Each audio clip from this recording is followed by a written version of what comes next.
Bismillah. Assalamualaikum warahmatullahi wabarakatuh. Alhamdulillahirabbil alamin. Wa bihi nasta'in wa ala umuri dunya waddin.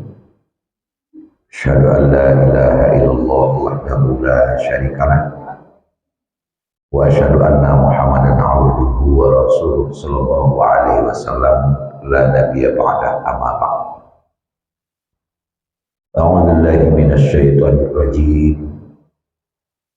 بسم الله الرحمن الرحيم يا أيها الذين آمنوا استعينوا بالصبر والصلاة إن الله مع الصابرين ولا تقولوا لمن يقتل في سبيل الله أموات بل أحياء ولكن لا تشعرون صدق الله العظيم. Bapak Ibu jamaah sekalian yang dirahmati oleh Allah, kita mulai dengan sama mengucapkan kalimat thayyibah alhamdulillahirabbil alamin, karena sampai malam ini kita masih diberikan kesehatan, diberikan kesempatan sehingga dari rumah kita kembali bertemu di masjid. Selesai kita melaksanakan sholat maghrib berjamaah, kita ikuti dengan mendengarkan tausiah. Insyaallah nanti kita akan tutup dengan sholat isya berjamaah. Kemudian setelah itu kita pulang ke rumah. Mudah-mudahan rangkaian demi rangkaian ibadah yang kita lakukan malam ini akan dicatat sebagai amal soleh di sisinya. Amin ya rabbal alamin. Kemudian salawat beriring salam tersampaikan kepada Nabi kita Muhammad sallallahu alaihi wasallam. Allahumma shalli ala Muhammad wa ala alihi wa sahbihi ajma'in. Bapak Ibu jemaah sekalian yang hormati, rasanya kita akan sependapat kalau kajian kita malam kini masih seketik banyak kita kaitkan dengan sederetan duka yang menimpa negeri kita. Dan kita memang merasakan sampai hari ini sambung demi sambung dari duka itu kelihatannya belum selesai. Kita melihat cuaca itu masih belum begitu bersahabat dengan kita. Sebenarnya banyak kajian yang bisa dikupas menyangkut dengan musibah ini sebenarnya Bapak Ibu. Tapi malam ini kita coba untuk memfokuskan kepada suatu yang memang terjadi beriringan dengan datangnya musibah. Dalam rentan beberapa hari belakangan, Ambo termasuk salah seorang di antara yang dilibatkan di dalam memberikan sitawa sedikit kepada dusana-dusana itu yang terpapar. Karena memang tidak ada orang, kita pun dapat merasakan ada yang rumahnya hanyut, harta bendanya lenyap, bahkan ada yang anggota keluarganya ikut menjadi korban. Itu tidak saja terjadi di kampung kita di Padang Panjang, Sumatera Barat, tapi juga termasuk di Sumatera Utara, apalagi di Aceh. Sampai detik ini itu Nanjale nalah tercatat saja itulah di atas 1.500 orang yang sudah inna lillahi wa inna ilaihi raji'un, dan entah berapa jumlahnya yang belum ditemukan jenazah. Jadi kita dapat merasakan Bapak Ibu sekalian alangkah beratnya bagi mereka yang terpapar. Bersambit balik, tapi kedipangakan barang itu mesti terjadi dan sudah terjadi. Di antara yang menjadi kajian di dalam agama kita Bapak Ibu sekalian. Nan jaleh Allah mengatakan dalam Al-Quran, ma asaba min musibatin illa biiznillah. Tidak akan menimpa suatu musibah kecuali semuanya itu izin Allah. Bahkan ada secara tegas Allah mengatakan wa ma asaba min musibatin fil ardi wala fi anfusikum illa fi kitabin min qabli an nabra'ah. Inna dzalika 'ala Allah yasir. Tidak ada satu musibah pun yang terjadi di bumi yang kadangkala sampai melibatkan dirimu kecuali semuanya itu sudah tertulis di dalam kitab sebelum Allah melaksanakan atau menjadikan musibah itu. Adalah yang demikian itu bagi Allah gampang saja. Jadi kalau awak kaji di dalam tataran dan bantu itu Bapak dan Ibu sekalian, itu memang benar-benar keyakinan waktu mengatakan selebar daun pun tidak akan jatuh tanpa dikatakan oleh Allah, tanpa izin dari Allah. Selebar daun saja tanpa izin dari Allah tak akan jatuh. Apalagi musibah sekarang itu. Cuma permasalahannya gini, kok iyo malah. Nah kan gitu. Tapi kenapa harus ada harta yang menjadi lenyap, rumah yang menjadi hancur, nyawa yang harus melayang? Kalau orang yang terpapar adonan seorang setidaknya seperti kejadian Pak RT itu di Selayar Bawah RT 22, nyos seorang setidaknya, keluarganya, ayahnya, anaknya, kakak ipanya, kakaknya, itulah pahit, selapan sekali pahit, tinggalnya surang. Dan itu oleh karena pagi itu beliau mohon izin ke keluarga untuk apa yang melapor ke PLN, sabuk saja dari tadi malam lampu listrik mati di warga. Sebagai seorang yang dulu kan selangkah ditinggikan selantiang menjadi ketua RT, yang merasa bertanggung jawab. 20 menit cuman yang tidak kan nyoba lihat rumah dulu. Nah, jadi Bapak Ibu hadirin sekalian, bagaimana caranya untuk menyikapi yang seperti ini? Jadi termasuklah awak di dalam saji, kok seandainya ada di antara keluarga kita, kawan kita, terus anak kita, tonton kajian doa malam ini bisa menjadi setawa sedikit. Caranya untuk menyikapi, pertama sekaitan dengan harta dan hilang, rumah dan lain-lain, harta bandung dan tak tentu arah lain. Itu ada janji Allah akan mengganti dengan yang lebih baik. Cuman mengganti Allah dengan yang lebih baik tentu tidak sekali gile, sekali patuhi. Menjalih pemerintah kota termasuk dengan ya instansi terkait penanggulangan bencana badai segala macam, TNI Polri, itu seluruh keluarga kita dan papar khusus kita di Padang Panjang itu langsung dijadikan jalan keluarnya sampai tinggal.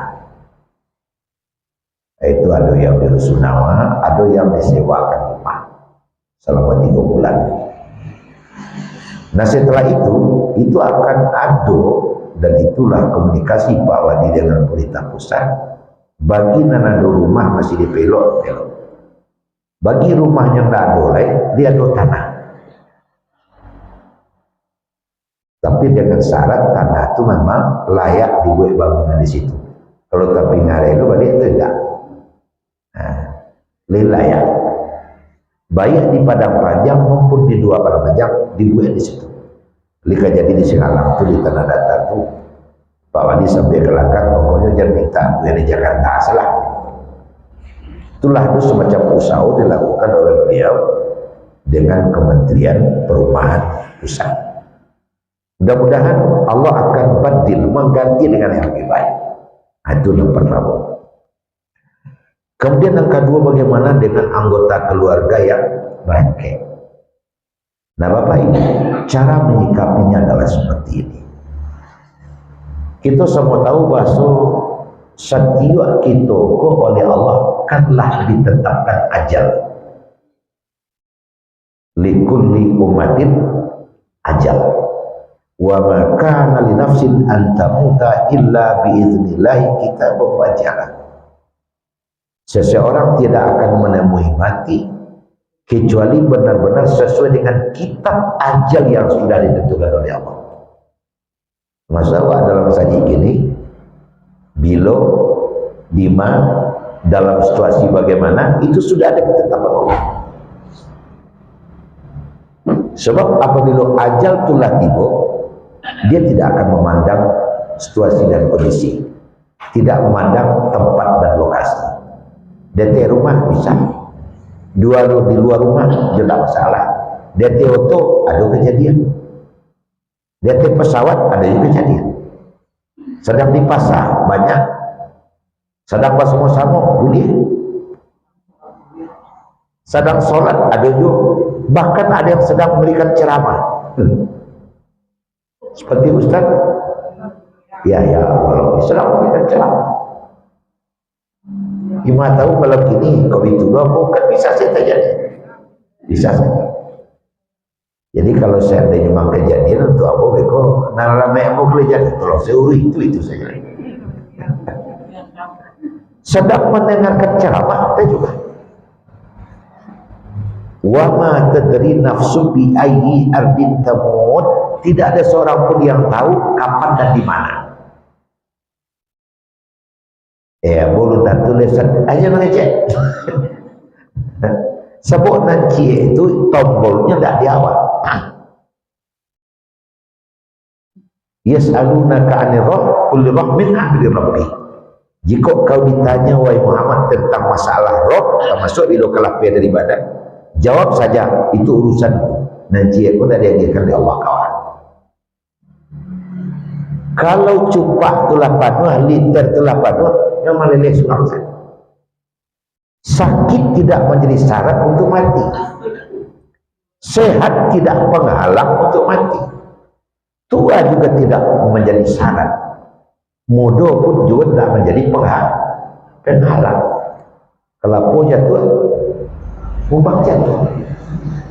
Nah, lalu banyak contoh sudah dalam tahapan jaya guru. Monggo belakang kiri kanan awak dia memang bantu. Nah, bagi dusana itu yang memang pas musibah kapatan obarake, bah keyakinan awak mengatakan memang disitulah ajalnya. Memang disitu ajalnya.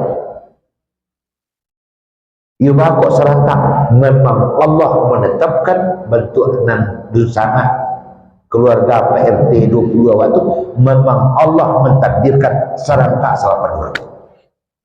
Memang Allah menjadikan seperti itu. Itu argumen itu. Tak boleh kita ragu terhadap keyakinan yang seperti itu. Tapi kalau memang ajalnya lalu di situ, nah orang banyak contoh. Itu mahadu dianggap kalau tidak salah. Anak ketek umur 3 bulan, ayahnya meninggal, amanya meninggal, kakaknya meninggal, ayahnya tersampang saja. Kini dipelihara oleh kakeknya. Puak badannya anakku. Oh cari TV mah sampai Metro TV. Di TV kan juga ada. Kenapa anak itu bisa terlempar saja kalau saya selamat?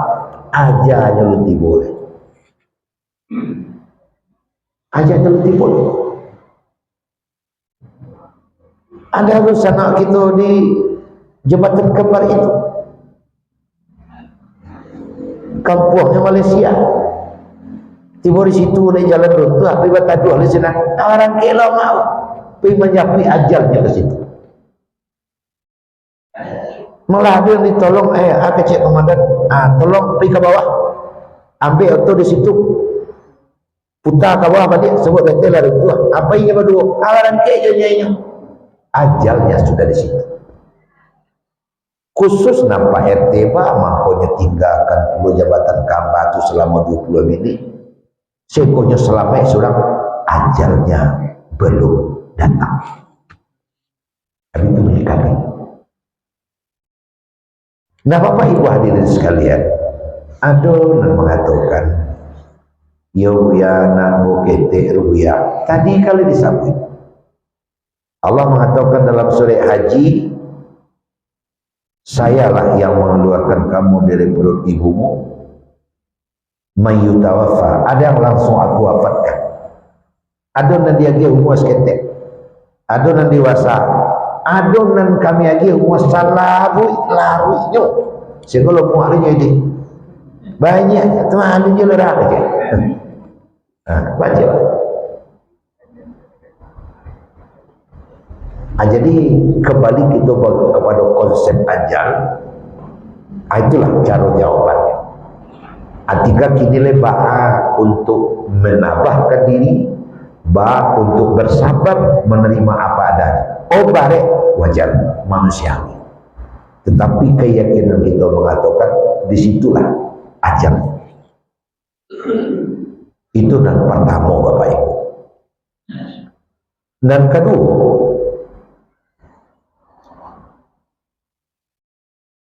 siang wak babiari, malam wak babi minyak, ndak kayu janjang ikap yang ndak ameh muka biasa. Ndak pernah wak berhenti bau sao. Termasuk lah malam kini dari maghrib sampai isya kita duduk di dalam masjid menangakan tahu sebenarnya nawak cari apa? Kayu kau cari? Ndak. Semua tak ada kan datang kini lagi piti ketidiang jalan sedang umpan pakai kawak cari dah lalu menanamiri ni pakai, tapi nanawak cari tiada lain tiada bukan adalah ba'awak mendapatkan husnul khotimah. Tak ada biasa bawa mendapatkan akhir dari kehidupan doa itu adalah kehidupan yang husnul khotimah. Betul Ustaz? Harus tak ciling-ciling pada mari. Ya, bawa mendapatkan husnul khotimah.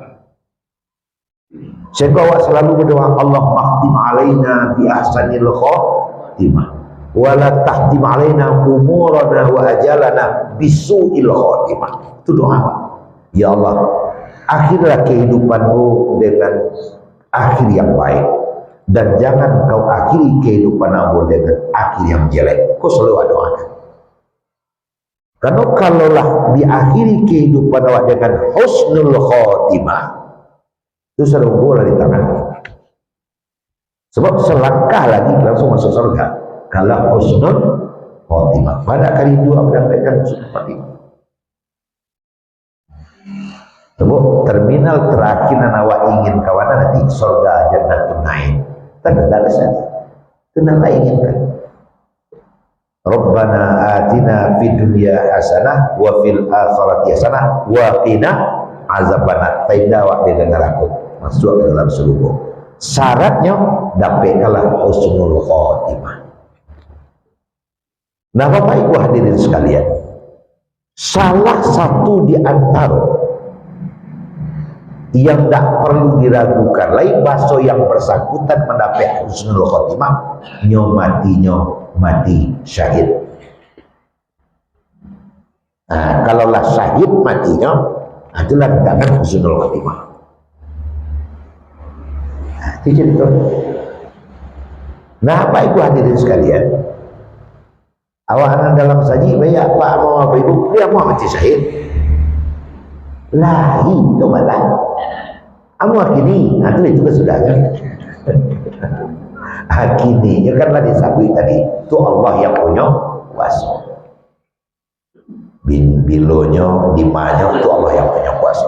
Dan jale kalau dapat label syahid itu sudah husnul khotimah. Nah Bapak Ibu,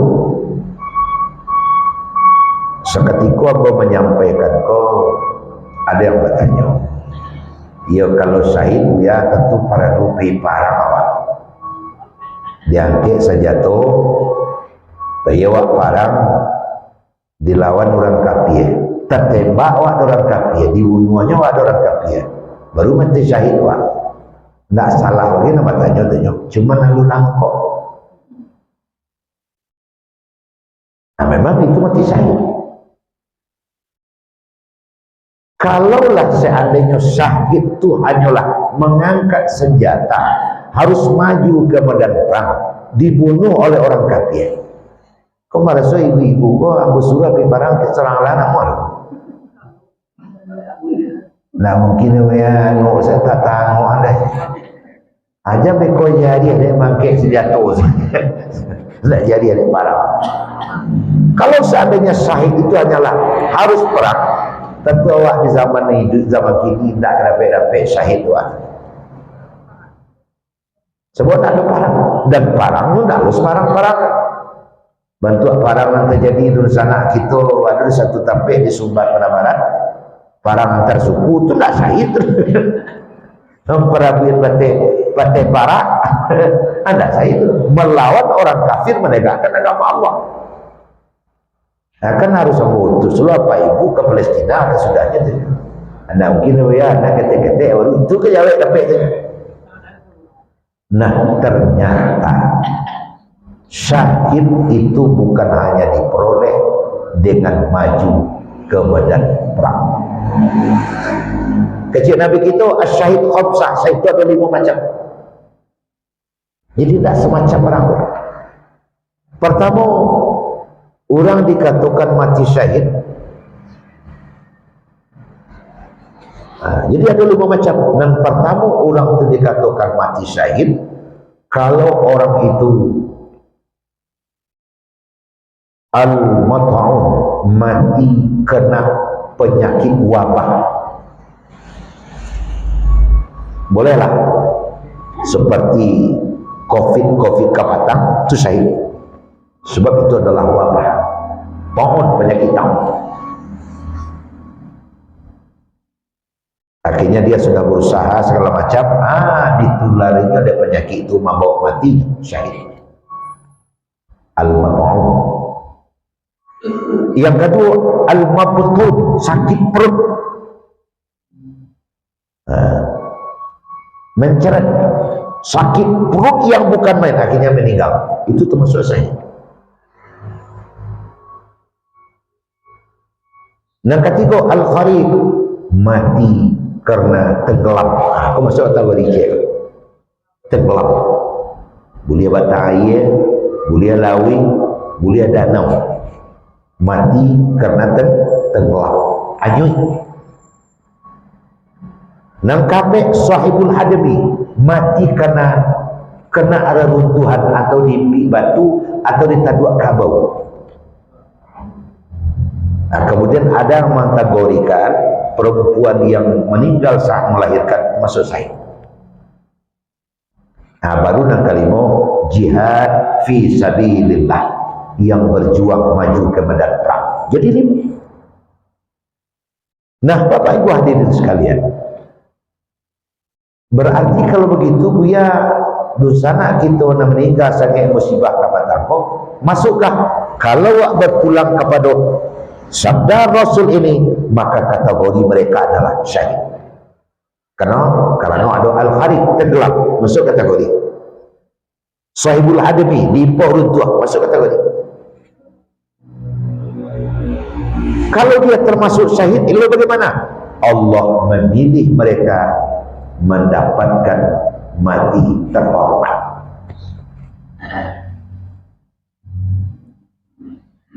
Itu mati terhormat karena mendapat label syahid. Nah, kalau syahid tantangnya tadi masuk surga. Kalau disampaikan ke mereka, seketik banyak disampaikan di situ asli.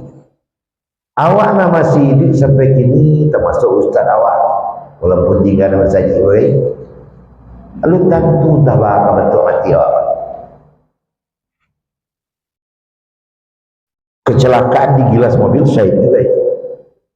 Bakal bentuk mati dan ketiba dia awak. Wallahu a'lam. Wallahu a'lam.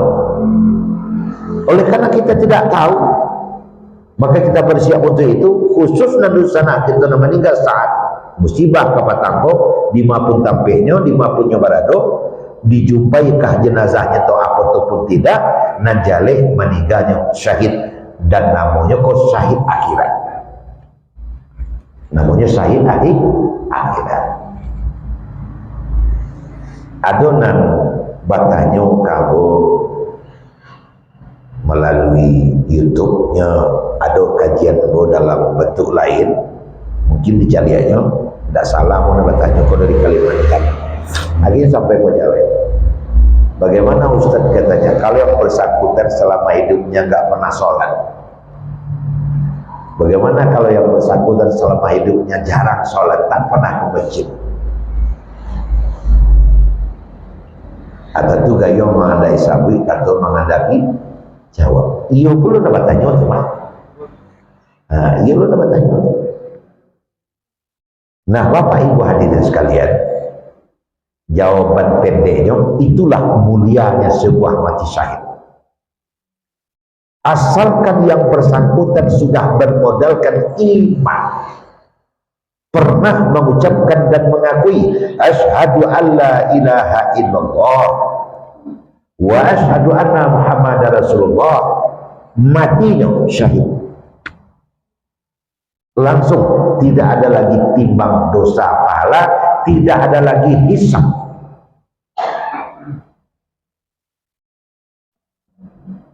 Ada satu kisah Bapak Ibu menyangkut dengan seorang sahabat yang oleh Nabi dikatakan huwa syahid, dia mati syahid, padahal belum pernah sholat.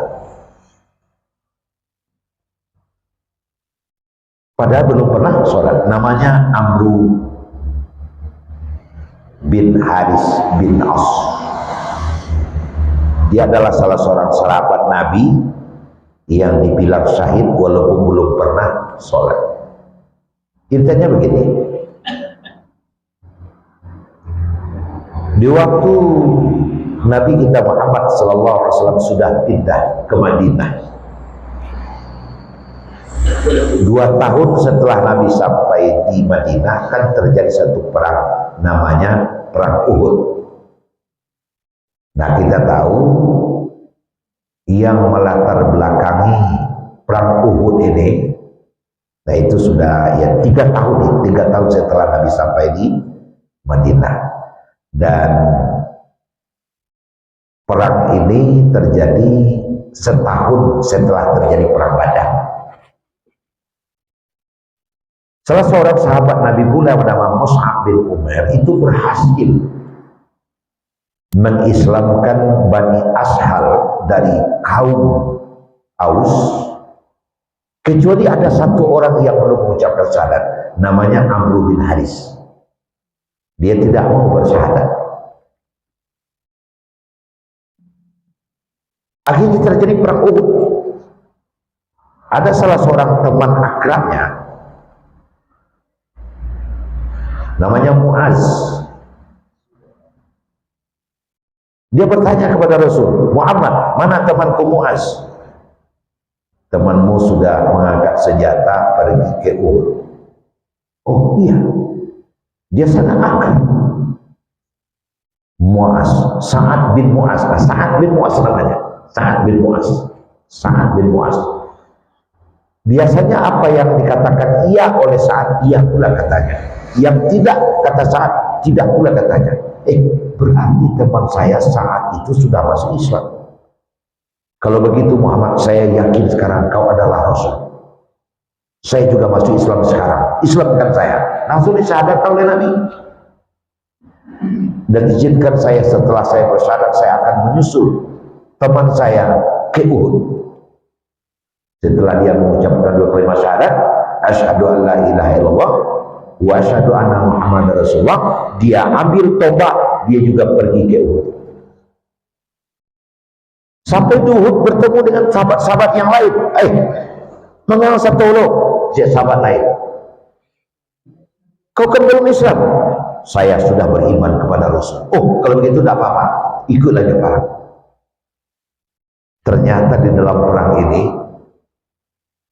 Amru bin Haris luka parah.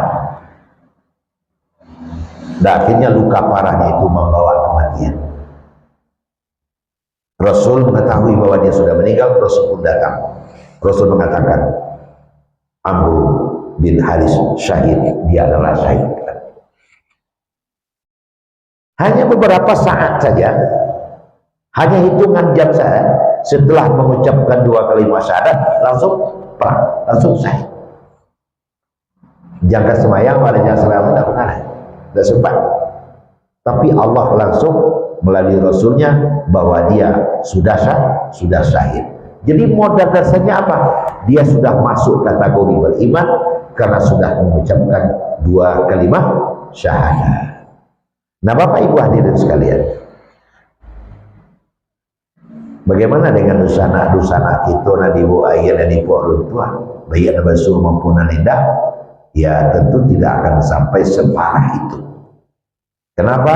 Karena sudah bersyahadat, bahkan sudah pernah sholat, sudah pernah belajar agama, dan sebagainya.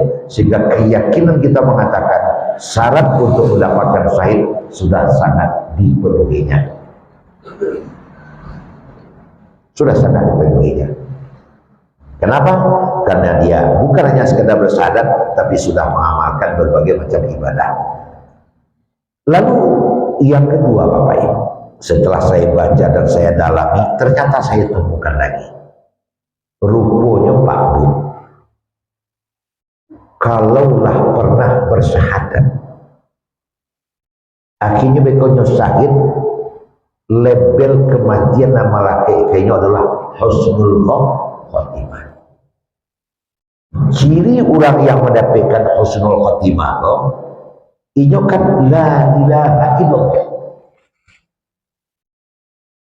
Ternyata syahadat yang pernah ucapkan itu di saat hembusan nafas terakhir tiba di dirinya, syahadat itu baca, muncul syahadat itu kembali dengan serta merta. Cuman dia nyolah di dalam bayi, dia nyolah aja, dia nyolah itu tidak ada. Iko buktinya ada Pak. Buktinya pernah tidak Bapak Ibu mendengar rekaman kotak hitam di saat pesawat jatuh? Kalau pesawat yang jatuh, kemudian dicari-cari, ditemui kotak hitam, dihidupkan rekamannya, sehingga hiruk pikuk menjelang pesawat itu jatuh didengar. Apa yang paling terdengar doa itu?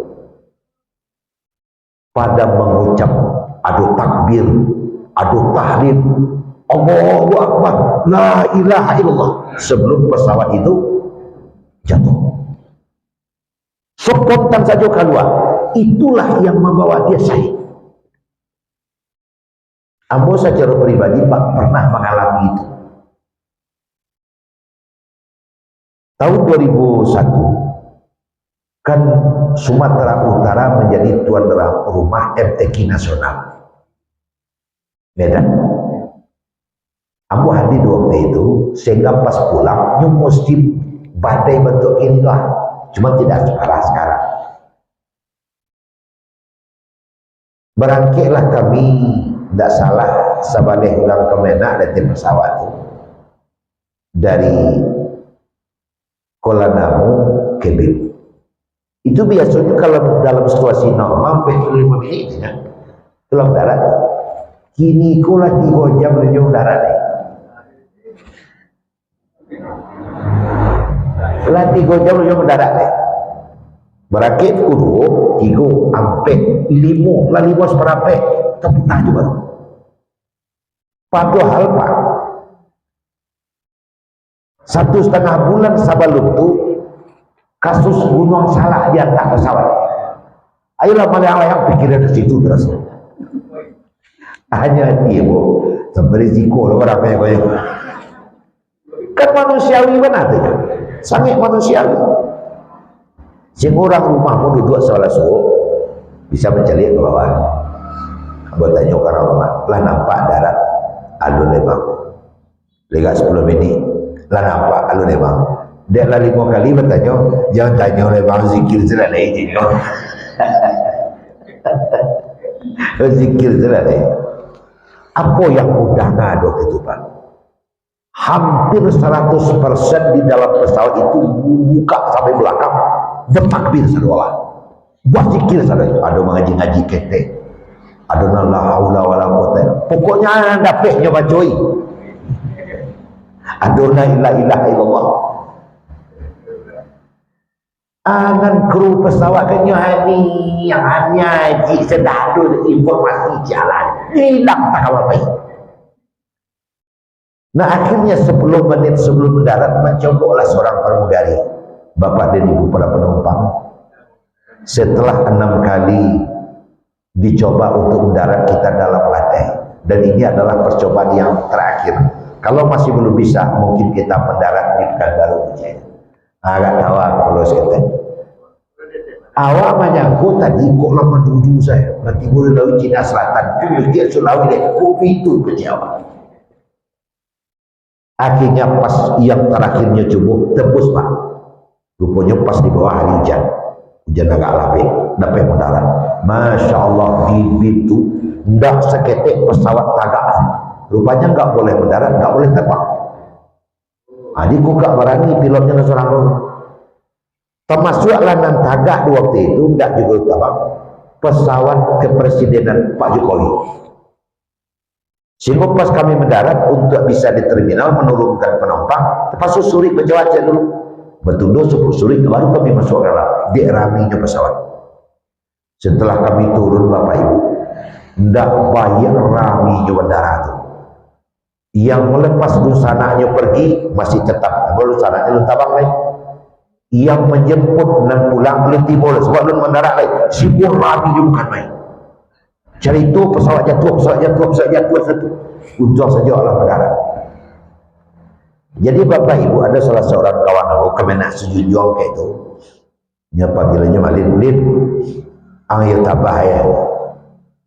Ini yang sangatnya orang yang menjawab rumahnya angkat tabah Pak Rizal nyala semayang sekali juga tadi mah. Jadi poin yang mau diambil di sini, ternyata dalam situasi genting, itu dia. Dalam situasi genting, kalau sudah berujung melayangnya nyawa, nang asli itu kalau apa? Kalau pernah bermodalkan asyhadu an la ilaha illallah wa asyhadu anna Muhammad Rasulullah, tibo joget. Itulah tujuannya ulang dalam syahadat. Banyak kullu ummati dakhalal jannah, setiap umatku akan masuk surga. Cuman ada di level syahid, ada di level tabi'iyah mati biasa. Jadi itu loh lebih kurangnya kalau mati syahid. Jadi mati dalam musibah, dianya ayahnya diimpor orang tua, itu adalah syahid dan langsung masuk ke dalam surga. Nah, namun demikian indah mulia kulo awak contoh mati ayahnya ledet atau tak lu lihat. Silakan Pak. Atau mati saya pun untuk bagi umat Nabi Muhammad saja atau umat sebelum itu. Najale awak ini tentu awak berpulang kepada apa yang disampaikan oleh Nabi kita Muhammad SAW. Ajaran yang disampaikan kepada ajaran Nabi Muhammad itu adalah ajaran yang pernah atau risalah yang pernah disampaikan kepada seluruh nabi-nabi dan rasul mulai Adam alaihi salam. Jadi umat-umat seluruhnya sama saja, sama-sama saja. Bukan hanya umat Muhammad saja, umat seluruh nabi itu semuanya sama. Karena ajaran atau risalah yang pernah diturunkan oleh Allah itu adalah risalah yang sama. Makanya Nabi Muhammad itu adalah reformat, pembaruan, maulang nalamu balikkan itu. Merasa itu jawabannya.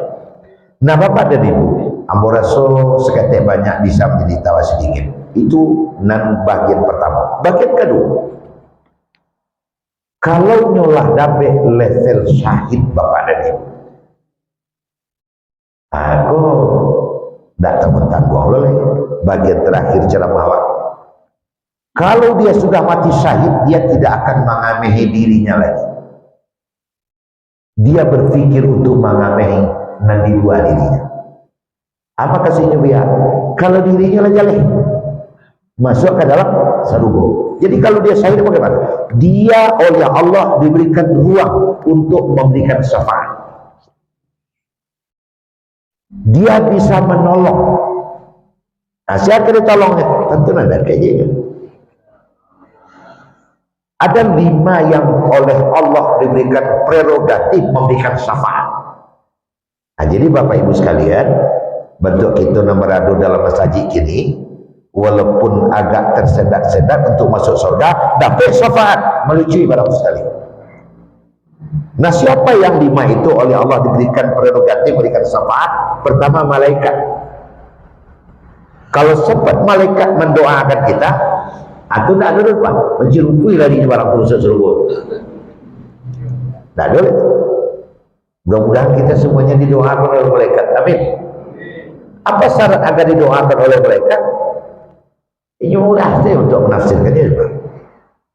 Supaya kamu mendoakan apa? Lelok Pak kamu. Buat nang ketujuh dia bu. Buat makanan kelamak dia bu. Jangan lakukan hal-hal nandak ketujuh dia bu. Asalkan dekat kepada sesuatu, maka sesuatu itu akan dekat pula kepada kita. Apa saja yang diinginkan oleh malaikat, orang taat diinginkan oleh malaikat. Jangan sampai dicaci malaikat. Dekatkan diri kepada malaikat.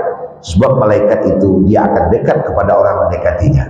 Jadi supaya didoakan oleh malaikat, buatlah hal-hal yang disenangi oleh malaikat.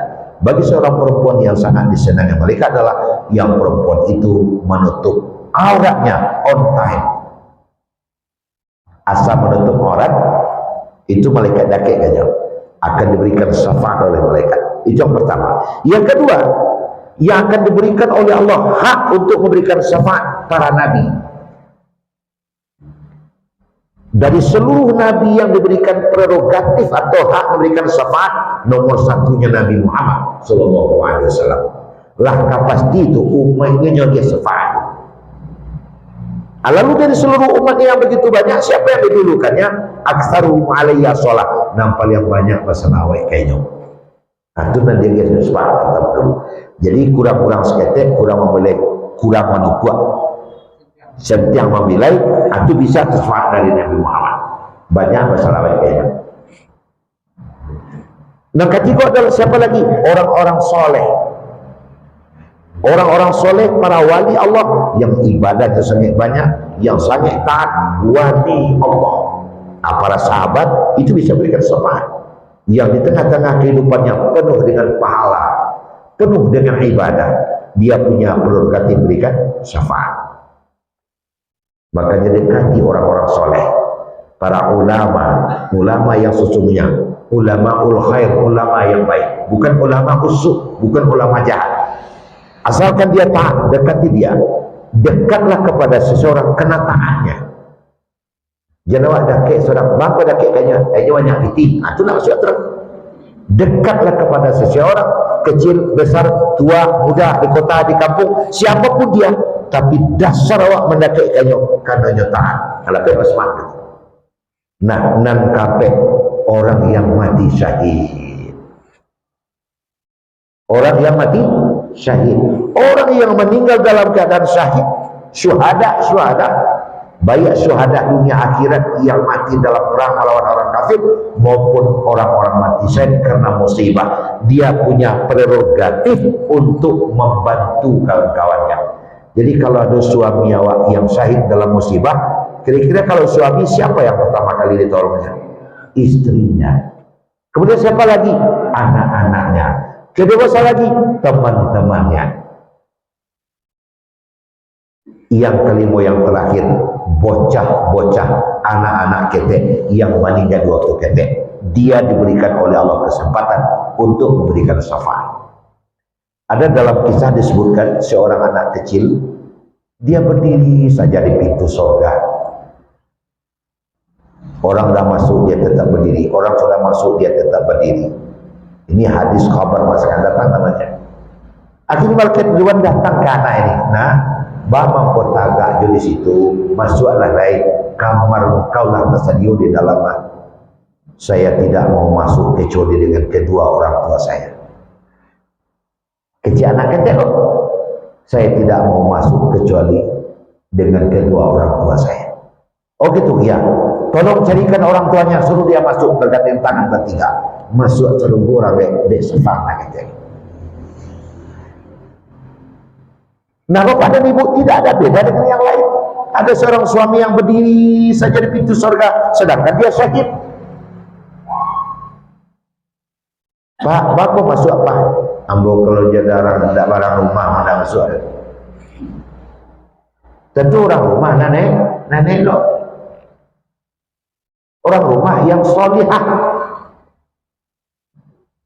Cari orang rumahnya masuk keduanya. Pak, kau masuk seorang marah rumahnya. Tidak biasa lah cuy. Nyacon jilok dijual dulu. Jadi terlepas dari itu, orang-orang syahid dia punya ruang untuk membantu orang lain sehingga bareng dengan itu sama-sama masuk ke dalam seruku. Jadi Bapak Ibu hadirin, tidak semua orang dipilih oleh Allah meninggal dalam musibah.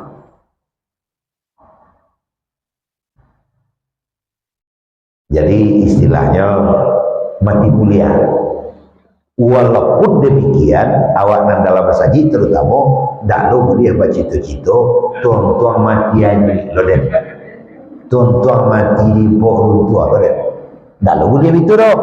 Nah, itu namanya banyak ngaji. So ada seorang pemuda datangi Nabi, nangis dia. Nah, anang tangian. Ya Rasul, kawan ambo baru sekali pergi parang syahidnya. Ambo lah 7 kali pergi parang lah jadi syahid tu. Kapatang de Rasul lampu ambil bari di muka sekali begitu dah dua buah dah jadi panahnya baru woi tu no dia yang nak bekerja. Jadi tak boleh waktu itu samalah dengan ajaran lain. Kan ada Nabi kita mengatakan orang yang sedang berpuasa sunat kalau datang tamu dia sunat lagi berbuka karena menghormati tamu, dapat pahala 2. Pahala puasa tetap disampaikan oleh Allah bagaikan berpuasa 1 hari. Pahala yang kedua menghormati tamu, tapi harus murni. Dua pahalanya aja tuh pas makan sahur malam ada yang kepuasa sunat besok tonton tiba tamu ada lo mulia itu lah. Itulah rancang namanya itu. Ada yang kepuasa besok tiba ayo anak mau aja lah suka tawa namanya itu. Nyom betul-betul dalam tataran murni adanya. Itulah Bapak dan Ibu sekalian. Jadi artinya apa? Orang-orang yang meninggal dalam musibah, termasuk ibu-ibu dalam melahirkan, ditanduk kabau, ditabrak oleh mobil ataupun kendaraan, semuanya itu adalah mati syahid. Kalau selain awak sabikan tadi, itu namanya tobi'iyah, meninggal biasa namanya. Nah, kalau meninggal biasa, itu harus nanti melalui hisab. Nah, jadi terjawab sudah pertanyaan yang pernah dilontarkan oleh mereka, batu biar tentu kemasuk lebih apa sembayangnya kalau tak jawab tadi itu. Jadi untuk yang mati syahid tidak sampai ada kajian ke situ lagi karena keistimewaan yang melakukan pada mati syahid. Amo yakin seketik banyak akan bisa memberikan tawa sedikit, menambah pemahaman, dan kepada mereka-mereka yang terpapar pun itu sudah kita sampaikan. Alhamdulillah seketik memberikan tawa sedikit kepada mereka. Itulah kira Bapak Ibu, mudah-mudahan nanti disampaikan akan ada upah gitu bersama. Salah mohon maaf. Akhirul kalam. Assalamualaikum warahmatullahi wabarakatuh.